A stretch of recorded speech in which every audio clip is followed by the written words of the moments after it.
São alguns dos temas para a conversa com Guilherme Oliveira Martins, a quem desde já agradeço a presença neste Hora Económica, como habitualmente acontece à quinta-feira.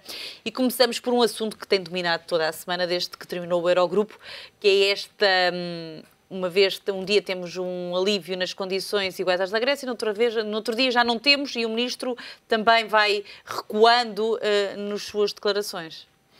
Bem, isto na realidade são duas situações distintas. Em primeiro lugar, o caso grego é um caso bastante diferente do caso português, porque o caso grego e o alargamento das condições para a Grécia é num quadro de bancarrota. Portanto, o que quer significar que o quadro de incumprimento para a Grécia não pode ser comparável com o caso português, que é um quadro de cumprimento. E nós o que vamos assistir no caso grego é precisamente este perdão, quase a 100% desta dívida grega. O que vai acontecer no caso português, e eu penso que não deve ser feita uma confusão para este ponto que eu vou referir, é que é urgente uma renegociação do juro e do período de tempo que está implicado neste plano de assistência financeira. Mas era o que se pensava que Portugal ia ter quando se falava num tal alívio. Toda a gente já falava que era uma renegociação dos juros e esse alargamento de que fala e que, pelos vistos, não vai ser dado. Não, por hora. O que nós conseguimos ver é que no próximo dia 13 de dezembro vamos ter a formalização da decisão por parte do Eurogrupo quanto a estas condições, a agilização das condições gregas, num quadro de bancarrota, e o que consigo ver é que provavelmente para o ano vamos ter esta abertura de negociações. Agora, é muito importante perceber que isto está nas mãos do Governo. Portanto, não obstante o Governo vir depois explicar que há uma série de confusões e uma série de expectativas foram criadas, está nas mãos do Governo português a manutenção desta ideia junto dos Estados de que é preciso agilizar as condições deste empréstimo. E, portanto, na realidade, se não depender do Governo, à partida nós não teremos essa agilização das condições. Quando nós olhamos para os juros que são praticados, isto é um aspecto muito importante que já tem vindo a sido assinalado nestes últimos dias. É que nós estamos a falar num quadro de juros que atualmente estão acima dos 4%, que são completamente desfavoráveis para o quadro português. Não interessam. De facto, os mercados conseguiram, até ao momento antes da crise, disponibilizar os empréstimos a de juros em torno dos 2%. Quando na realidade nessa altura, quando Portugal fazia os empréstimos, pedia juros a 4%, e atualmente nós temos uma situação precisamente contrária, é que o Estado português vem pedir juros abaixo de 1% e na realidade as condições que são dadas pelo FMI neste empréstimo são juros acima de 4%. Não faz sentido. Não faz sentido. Há que rever as condições. Há que, de facto, perceber que o Estado português deve ter margem de manobra suficiente para demonstrar aos seus credores de que consegue ter uma perspectiva de crescimento, mas agora estes juros, tal qual como são praticados nos tempos atuais, são um garrote para o Estado português. E podem contribuir a médio prazo para um adensar das condições de incumprimento que não existem neste momento. O Guilherme marcou aí uma data para esta revisão dos juros, aí sim um alívio, que seria no próximo ano. Porquê no próximo ano? Porque se vão degradar as condições de Portugal, porque foi só nessa situação que se reveram as condições da Grécia. Eu digo no próximo ano porque há aqui um aspecto interessante, é que Portugal esteve sempre atrasado um ano relativamente à Grécia. E, portanto, a Grécia houve este efeito de garrote do ponto de vista das condições de empréstimo que, a partir de certa altura, deram um clique do ponto de vista do incumprimento. E Portugal está atrasado. Esteve sempre atrasado um ano. E o que vem suceder é precisamente isso. Eu assinalo o próximo ano como um ano determinante para o Governo conseguir apresentar e ter força suficiente para conseguir renegociar as suas condições, sob pena de haver incumprimento. Mas o Guilherme traçou aí um cenário algo assustador. Portugal está um ano em atraso sempre em relação à Grécia, quer dizer que daqui a um ano vamos estar igual à Grécia. Não era bom que o Governo se antecipasse e daí esta pressão que está a ser colocada pelo Presidente da República também, a dizer tem que ser já. Está nas mãos do Governo. É isso, a mensagem é esta, está nas mãos do Governo de demonstrar que os juros que são praticados são proibitivos para as condições que são apresentadas. E o que nós vemos é que esta política de austeridade é uma política de austeridade em recessão. E uma política de austeridade em recessão agrava as condições recessivas, agrava o desemprego. dos ventos da Europa atuais não são ventos de crescimento. Nós já temos a previsão esta semana também para a zona euro da recessão com valores cada vez mais agravada. Só para terminar este tema do alívio, Guilherme, sexta-feira o Ministro das Finanças vai ao Parlamento explicar, então, toda esta, como nas palavras do Ministro Miguel Macedo foi dito, uma confusão que foi gerada na opinião pública. Como é que o Ministro vai explicar que no dia da apresentação do orçamento faz quase bandeira de que o Portugal bom aluno, conseguiu agora a prenda de o tal alívio, para depois logo a seguir ainda em Bruxelas dizer não era bem isso que eu queria dizer. Que explicações pode o Ministro vir a dizer agora? Nós estamos a falar do Ministro que foi graduado para o Financial Times como o melhor Ministro da Europa, o melhor Ministro das Finanças da Europa. O que acontece é que o melhor Ministro das Finanças da Europa não defende os interesses portugueses, defende os interesses da Europa, o que é um aspecto muito interessante. O que depois gera um diálogo, um conjunto de equívocos do ponto de vista interno, porque de facto a tentativa de justificação, a tentativa de justificar o injustificável perante o Parlamento, que é a instituição máxima orçamental e financeira, de facto gera estas condições, estes equívocos políticos, estas decisões políticas, porque o Ministro das Finanças quereria o melhor dos dois mundos. Mas não é possível ter o melhor dos dois mundos. Ou se defende os interesses da Europa neste pressuposto de quadro de austeridade global e a manutenção deste quadro de austeridade até, no fundo, para defender a manutenção de um excedente externo que beneficie os credores, ou então defende totalmente os interesses internos em prejuízo dos seus credores. Portanto, há aqui esta tentativa de tentar agradar aos dois lados, mas nós sabemos que é impossível agradar aos dois lados. Ou se defende o lado da Europa, ou se defende o outro, que é o lado português. E ao contrário do que tem vindo a acontecer em outras matérias, o Presidente da República veio completamente dizer que está de acordo com a oposição, que deveria-se também ter negociado um alívio das condições. Podemos começar a ver um Cavaco Silva mais atuante no que é a política do governo, pelo menos na direção da Europa já falou, porque não podemos esquecer que na próxima semana chega o orçamento a Belém e todos os portugueses vão esperar uma decisão atuante, uma ação do Presidente da República. Poderá acontecer também, tal como aconteceu nas questões europeias, ou não?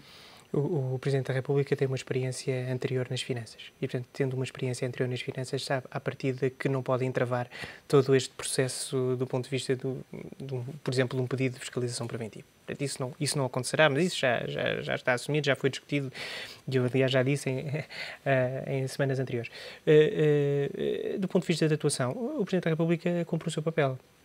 E aqui eu penso que o papel, do ponto de vista de convencer e dizer junto à praça pública que, de facto, é ao Governo que compete ter mais força no ponto de vista da renegociação destas condições, é aquilo que, no fundo, vai ao encontro daquilo que eu referi há pouco. Está nas mãos do Governo a manutenção e deste reforço junto às instituições, junto dos credores, de que é preciso renegociar e que estes juros são proibitivos.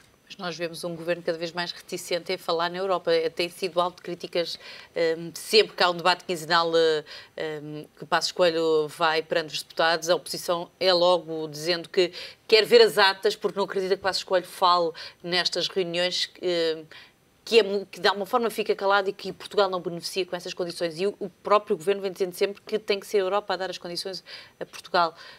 Será que podemos esperar mudanças de atitude? Isto é interessante ver o diálogo entre o Governo e o Parlamento, porque normalmente quando olhamos para uma estrutura de decisão financeira pública, normalmente é o Parlamento que é o órgão chave no ponto de vista da decisão. E o que nós temos vindo a assistir nos últimos anos, e mesmo na evolução da própria legislação, é que o Governo cada vez mais tem ganho uma força maior do ponto de vista da tomada da decisão financeira. E o Parlamento é um pouco arredado desta decisão. O Parlamento que, no fundo, são os nossos representantes e, em última instância, são aqueles que se pronunciam dão uma decisão final sobre estas decisões que são tomadas. E o que acontece é que este quadro europeu, concretamente, vem dar mais força ao Governo, o Governo que tem toda a informação, e tem mais informação com certeza que o Parlamento, e o Parlamento, no âmbito desta desigualdade no fornecimento de informação, resta lamentar, os deputados restam lamento. Já agora assinalar aqui um papel muito importante que se foi conferido recentemente ao Conselho de Finanças Públicas. Foi criado um Conselho de Finanças Públicas, aliás, num quadro muito interessante de um modelo e de equações, e mesmo equações financeiras, para tentar sustentar que em tempo de crise a solução estaria num Conselho de Finanças Públicas. O que nós vemos é precisamente o contrário. Um Conselho de Finanças Públicas que tem personalidades de reconhecido valor e absolutamente credíveis, mas tem um grande problema, é que move-se muito no campo da teoria e não percebe o que se passa verdadeiramente, qual é que é a realidade, aqueles problemas e aqueles dilemas com que verdadeiramente o Governo se depara, e o Governo, evidentemente, por uma razão utilitarista, também não vai informar completamente todos os que participam neste processo de partilha de informação. Então temos muitos órgãos que, na verdade, não têm qualquer informação, que também quase se pode pôr em causa a existência. O Conselho de Finanças Públicas, quando foi criado, o seu mentor, que aliás é vogal no executivo, que é o Jorge Kopitz, quando criou, também ele mesmo presidiu um Conselho de Finanças Públicas húngaro. E o que aconteceu na Hungria foi precisamente a estagnação desse mesmo Conselho. Aqui, o que nós vemos é que, de facto, esse Conselho, que serviria para servir de volante do ponto de vista informativo e garantir aos vários órgãos envolvidos na decisão, concretamente o Parlamento, de tomar uma decisão avisada, não funciona. E, portanto, é de facto esta demonstração que é ao Governo que, em última e em primeira instância, compete decidir com toda a informação disponibilizada. Há uma forma quase a dar razão a António José Seguro, o secretário-geral do maior partido da oposição, a dizer que é o Governo que está a encaminhar Portugal pelo seu caminho, porque sim, mais ninguém tem informação e sequer decisão, já que é um Governo de maioria. Falando agora da Europa, por todo este cenário, fala-se num cenário agravado de recessão e cada vez com cenários e previsões mais negativas ao nível da Europa, como as que foram conhecidas hoje pelo Eurostat, e com Mário Draghi ainda prever que este negativismo se vai prolongar. Há sinais preocupantes. Mesmo quando nós olhamos para a média europeia, nós conseguimos perceber que há uma redução entre o 0,1 e o 0,2, entre o segundo e o terceiro trimestre deste ano. Mas quando nós olhamos para os vários Estados, nós olhamos para o caso holandês, e o caso holandês é um dos casos mais preocupantes. É que tem uma redução muito acentuada de um trimestre, tem uma redução do produto interno bruto em cerca de 1,1%. E nós tentamos perceber por que razão. Por que razão esta redução? É que a Holanda é um importante porto marítimo. E, portanto, tendo essa importância do ponto de vista do porto marítimo, é um dos garantes na Europa para as trocas comerciais e as trocas comerciais marítimas. E o que nós estamos a assistir é uma redução das trocas comerciais. Logo, a Holanda também sofre. E logo a Holanda sofre, mas sofre logo em primeira mão. Isto é a demonstração que os ventos de 2013 são ventos de recessão e que interessava aos Estados, nomeadamente à Alemanha, que tem dirigido esta orquestra, preocupar-se numa perspectiva de crescimento, porque, na realidade, os bancos, neste caso concreto, as instituições financeiras, atualmente não têm um problema de liquidez. O dinheiro está disponível. Na realidade, há um aspecto que interfere depois na gestão da liquidez, é o risco. É que há uma aversão ao risco por parte das instituições financeiras muito agravada em função desta crise e desta margem de incumprimento dos vários Estados. E de mau exemplo da Grécia, como já vemos, que se estão a perder. E há um garrote financeiro, mas com liquidez. E, portanto, seria muito importante os Estados darem sinal de que é necessário investir e não poupar. Quando nós olhamos mesmo para os valores portugueses de poupança, e isto parece uma bandeira de vitória, mas não é bandeira de vitória, que a poupança tem vindo a aumentar, que há que são sinais. Também dos próprios portugueses. É que, na realidade, O momento não é de poupar, o momento é de libertar os montantes, de investir e de acreditar em empresas, em empreendedorismo. Não, é precisamente o momento contrário. E, portanto, a bandeira da poupança não é uma bandeira de vitória, devia ser uma bandeira de que não há esta aversão ao risco e que os negócios têm que ser empreendidos. É o momento para os fazer. E esta decisão de Mário Draghi, com a sua visão pessimista para a economia nos próximos tempos, manteve a taxa de juros, era expectável, não pode ser mais, já está num mínimo histórico de 0,75%? A demonstração que as taxas de juros no modelo monetarista, as taxas de juros serviriam para conter a inflação. Só que o que nós temos é precisamente o contrário. O cenário não é inflacionista. Seria inflacionista induzido pelos impostos, porque os impostos também induzem os preços.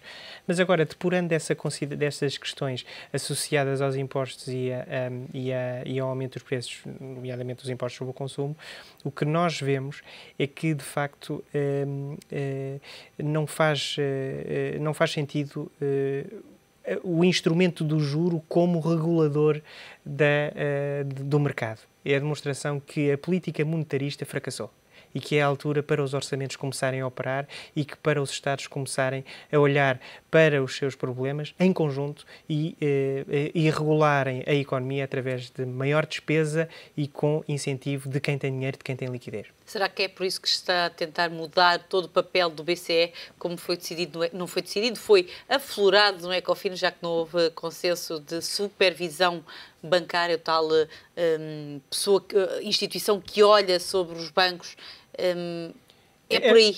Bem, enfim, os bancos e os Estados nos últimos anos têm estado de mãos dadas. E o problema é que há uma grande distinção na Europa, há estudos que são feitos, há uma grande distinção entre a Europa do Norte e a Europa do Sul. E o que nós temos é que, enquanto na Europa do Norte os bancos não detêm obrigações, não têm dívida dos Estados, na Europa do Sul, nos últimos 5 anos, esse montante duplicou. São os principais credores. São os principais credores. A União Bancária vem resolver esse problema. No fundo, vem criar uma terceira entidade que, no fundo, provocaria essa redistribuição, essa fronteira que existe entre a Europa do Norte e a Europa do Sul, criando, assim, uma entidade que reequilibrasse esse excesso de dívida para quem precisa mais e a inexistência de dívida ou falta de dívida para quem não precisa. Portanto, provocaria esse desequilíbrio. Só que o que nós vemos, há duas grandes falhas ainda. Primeiro, é muito vago ainda. Não há uma concretização, sequer jurídica. A própria Comissão depois vem dizer que não é preciso alterar o tratado, mas sinceramente é preciso. Portanto, a partir do momento em que se vai supervisionar países fora da zona euro, já existe uma implicação de alterações. É muito vago.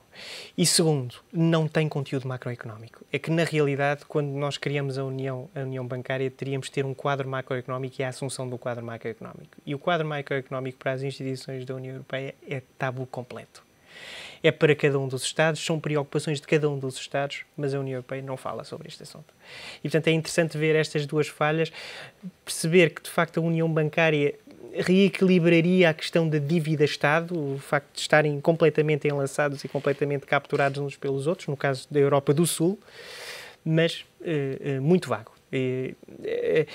Provavelmente porque ainda está muito dependente de vontade dos Estados do Norte. É que os Estados do Norte provavelmente não estão dispostos a ter o odioso que os Estados do Sul têm. Vamos ver. Vemos uma guerra, França e Alemanha é aquela mais oficial, a Alemanha não querer que sejam todos os bancos supervisionados, a deixar os pequenos sobre a sua alçada, a França a dizer que tem que ser todos, e depois temos uma City com medo de perder os seus ganhos. Capturado, não é? Na realidade, são assuntos diferentes.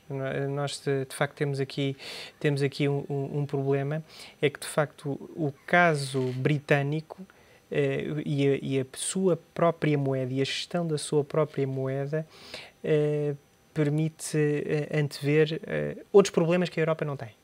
É que a Europa conseguiu manter a força do euro pela falta de emissão de moeda. No caso britânico, não é isso o que acontece. Há uma forte ligação ao dólar, portanto, há uma ligação libra-dólar, e há este aproveitamento por parte do Reino Unido e a tentativa de manutenção desta situação,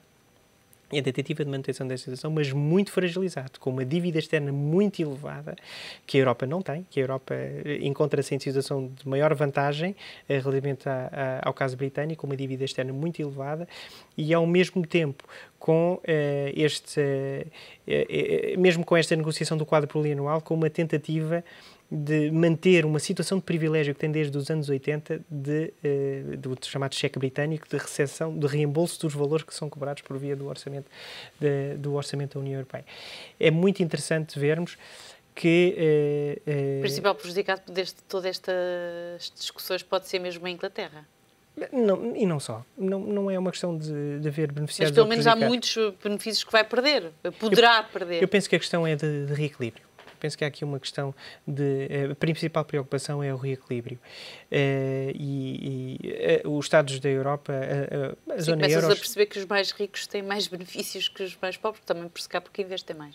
Sim, mas o euro continua. O euro tem, mesmo hoje, sofreu também uma valorização face ao dólar. E, portanto, mas uma moeda só é forte se tivermos pouca a circular. Portanto, é a equação de Fischer a funcionar aqui. É que, de facto, não... mas a manutenção desta moeda, como sendo forte, tem um preço muito elevado. E a Europa está a pagar, os vários Estados estão a pagar, que é o desemprego. Isso não é possível. São pessoas que estão por trás, não são máquinas.